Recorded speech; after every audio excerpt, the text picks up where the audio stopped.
we're gonna first start with letting everybody go through the refreshment line and have refreshments, and you guys can enjoy them refreshments while our speaker comes up. So if y'all want to go ahead and get started, and then we'll get the program kicked off in just a few minutes. You can just sit right there. We can get refreshment. Everybody got their mouth full by now? I just want to take the opportunity to thank everyone for coming out to this very serious occasion. We try to do this every year just for awareness more than anything, and let people come out and tell their story. I know Diane's going to tell her story today. Probably the three of the most devastating words in the English language is "you have cancer." Been there, done that. It wasn't a good occasion. It wasn't a good 2 or 3 years. Even after what the doctors say is your cure date, after so many years or whatever, if the thing goes good, then you go back for that next checkup, and your mind just goes crazy. It's terrible when we just like to get together and do something about awareness, and this is all really good. It's all about giving your time and effort and letting other people know about what to do, and also giving your money to a very needy cause. And today we're going to combine it with something a little bit special. We're going to try to have a little fun after we get through with all the serious stuff. We're going to go out and paint the fountain and have a little bit of fun. Again, thank you for coming out. We appreciate all your support. We live in a great community that has a lot of support, small community where people know and people call you.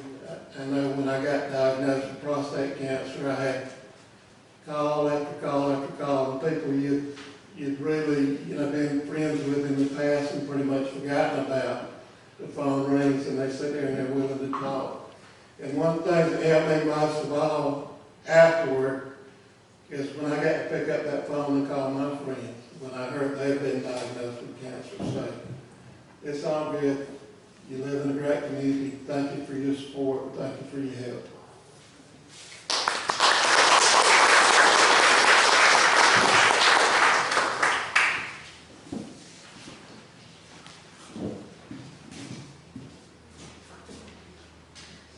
I didn't get a bio or anything for Miss Diane, but next we're going to have Miss Diane Leverage come and speak to us. I've known her almost all my life.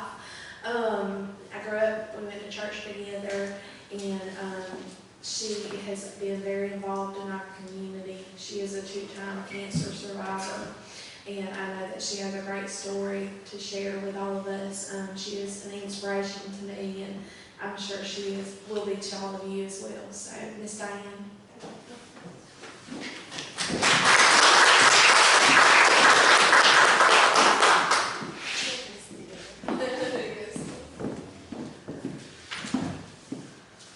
Jordan just said, "Mama, don't show me boobs." So there went half of my presentation. I want to thank my husband Dan and our youngest son Jordan for being here with me today.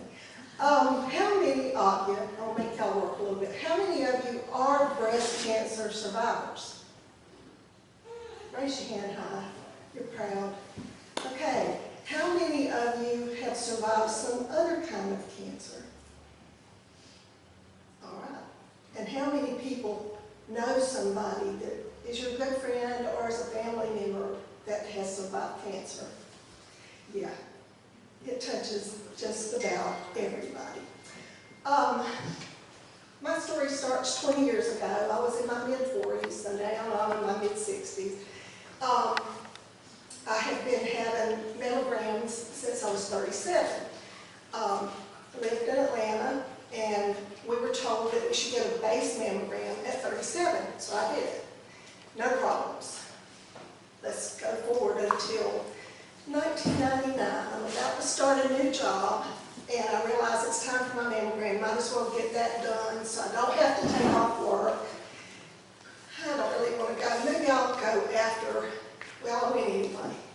And come to find out, shock of all shocks, I had breast cancer. No lump, no anything, nothing. I argued with Dr. Rudolph, who was my breast surgeon, and I said, I don't see it. And he pointed it out to me. He said, you see that white dot? That's cancer. And I said, I don't think so. I said, I see other white dots. He said, no, you're wrong. And so I had a lumpectomy, 33 radiation treatments, just sailed right through everything. And I missed the first Relay for Life. I was in the middle of going back and forth to Brunswick for radiation. And I was also in the middle of, I think it was Cinderella. We were doing children's theater. And that took precedence over everything, even radiation. The next year, I decided I would walk. I felt like a fraud. There was nothing wrong with me. I had had a little blip on the radar and was trucking through, and all these people looked so very sick. They didn't have hair. They were in wheelchairs. That I was just distraught and thinking, why did I ever come here? Oh, I just felt terrible. And I said, I'm not doing this again. I'm not sick. I don't have a bad thing. And somebody even said, you're really lucky you don't have something bad. Well, at the time I thought, well, that's pretty bad to me. I mean, the first thing I thought was, I'm not going to see my grandchild because he was due, and I still had 2 kids in school, and of course, he's 20 now, and the kids are out of school. Fast forward, I'm just fine, keep getting my mammograms, no problems. Did have a hysterectomy because Dr. McGuire said that was smart to do since I'd already had breast cancer, so I immediately went into hot flash, and I'm still there. All these years later, we have 3 fans in our bedroom, one here, and one over here, and Dan sleeps under a blanket. And that's his fault. Okay, so 20 years pass, and during that time I worked for hospice and learned how to deal with death in a different way than I ever had before. Still just sailing on through. Proud to tell anybody I was a 16-year survivor of cancer. Was nothing to it, except when I didn't cry, except for when the home health nurse asked me how much I weighed. And I lost it on this poor little lady. I never saw her again, but I said, what does that matter? I have breast cancer. Can't you understand? Does it matter if I weigh 500 pounds? Mama's going, Mom, shh, you're being so ugly to her. That's the only time I got ugly. The rest of the time I was pretty cool. Okay, so I'm in another job. I have this itch, kinda. So when it's time for my regular mammogram, you always get a little, iffy because you've had it before, you have it again, blah, blah, blah. I have this itch. And the radiologist said, I really don't see, there's a little spot, but let's wait 6 weeks. It doesn't look like, or 6 months, let's wait on it. And I said, okay, cool with me. Well, about 3 months into that wait, my sister-in-law, who is my primary care doctor, said to me, have you had your mammogram? I said, oh yeah, I had it 3 months ago.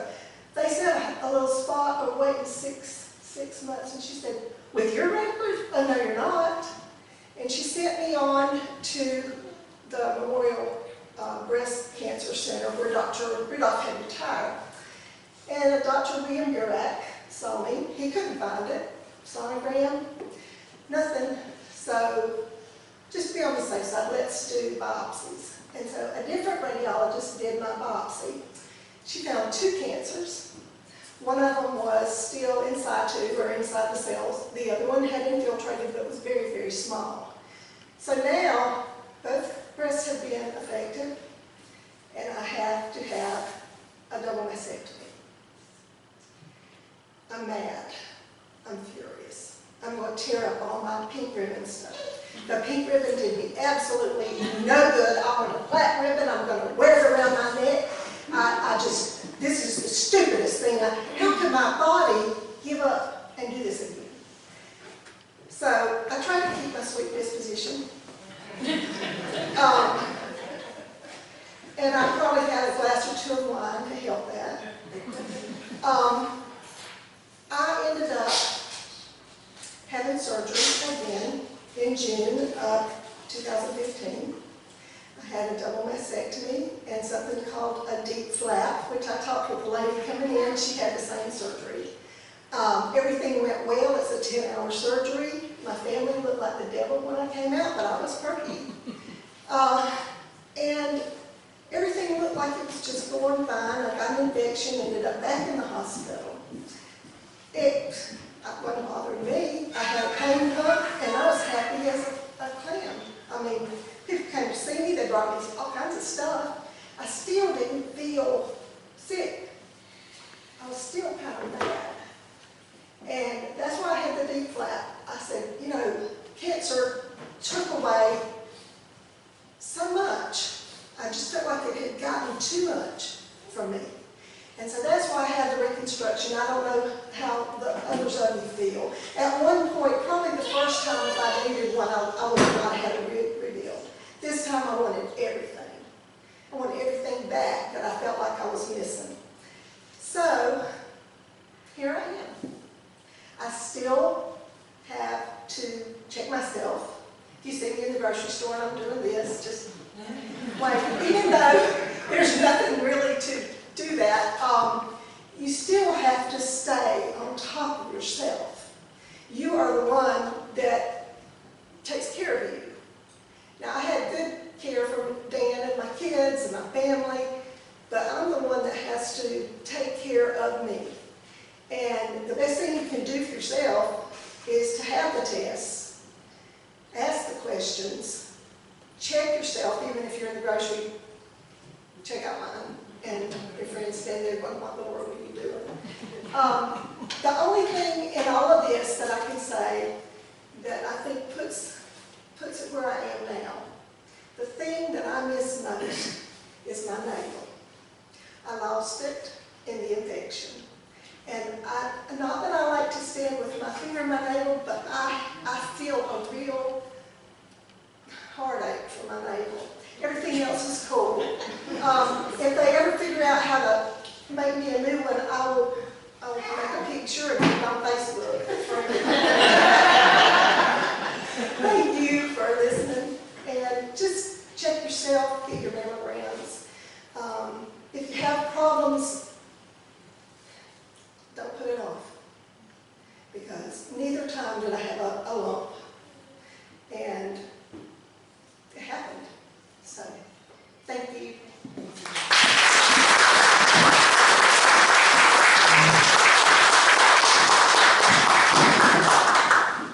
Thank you very much, Miss Diane and Mr. Neal.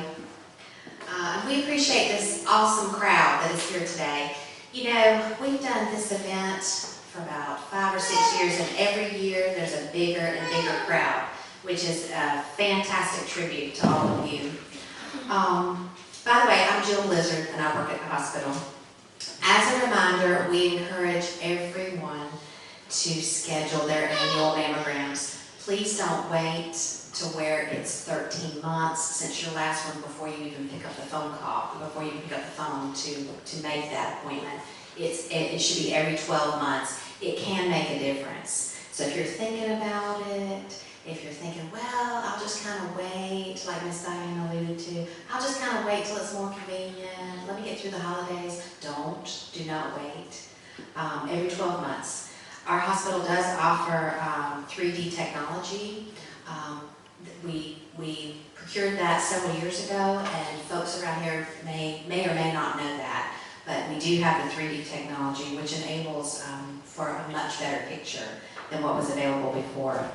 Also, as a reminder, and there are some flyers on your tables that gives you the whole list of events happening in October. Every Tuesday and Thursday in October, our staff at Wayne Memorial is staying as late as 7:30 p.m. to give those mammograms. All you have to do is call your physician. You will usually just talk with the office person. They'll go ahead and check, and if it's been 12 months or you're coming up, you can go ahead and get the order, call the hospital, and make your appointment for that. We know that breast cancer is very treatable and beatable, particularly if caught early. And that is key to remember. And the annual mammogram is a tool by which to do so. Also, for the month of October, a special breast cancer information booth is in our main lobby all month. And then next Wednesday, October 16th, from 10 a.m. to 1 p.m., we'll have more pink refreshments like you see here. We'll have information and also a volunteer that is there. If you are newly diagnosed, if you have a friend or a family member that may need to go visit or talk with a volunteer, we will have a volunteer there ready to talk with anybody. That's Wednesday, October 16th from 10 to 1. So at this time, we are going to pink up the fountain, and we would invite our breast cancer survivors to do us the honor of the actual pinking. We would be delighted for everyone to take a balloon or two, and we will follow the survivors out there. There's a gentleman from the city that has the dye ready right outside. After we pink it up, we're going to gather under the arch for a group picture, and then we will release the balloons. And if you would prefer to hang on to your balloons, you are welcome to do that. And feel free to partake in more refreshments. And again, thank you for coming. Survivors, we will follow you.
Y'all went and bought all the stores out.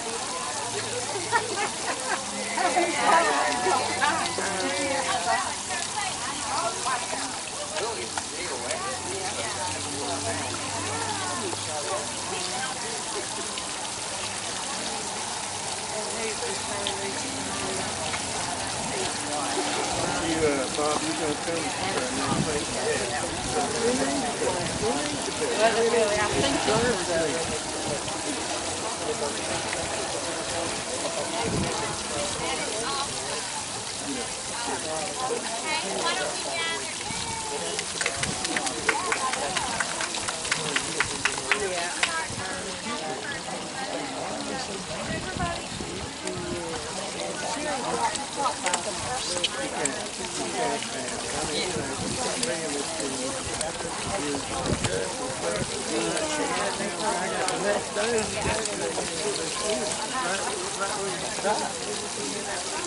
If you hold the bread, you need to put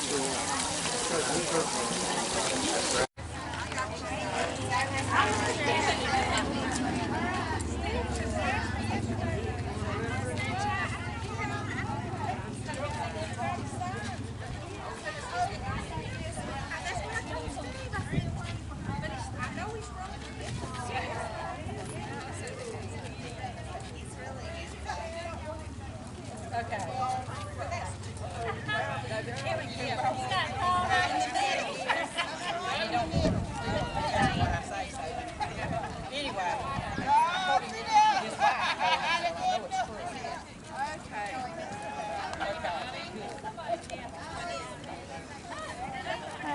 good.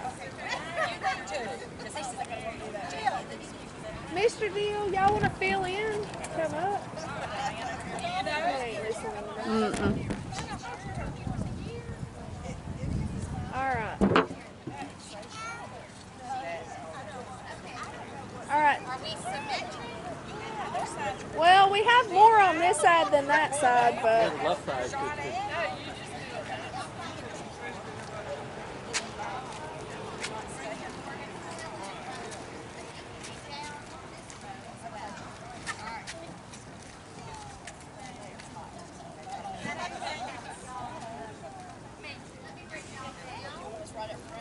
That'll be good.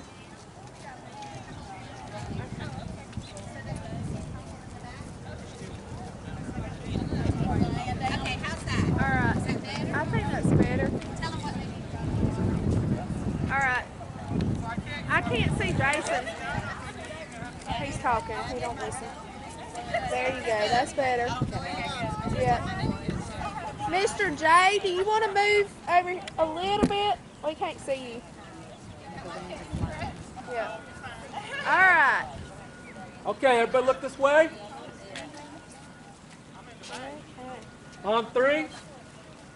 1, 2, 3. You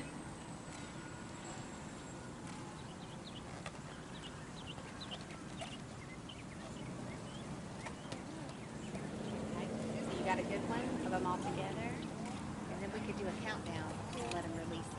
What do you think? Good? On your cue. Okay, so now what we're going to do is we're going to count down for those that want to release their balloons. We're going to count down from 3 to 1. If you want to hang on to your balloons, that's fine too. So you're going to let go on 1. Ready? 3, 2, 1.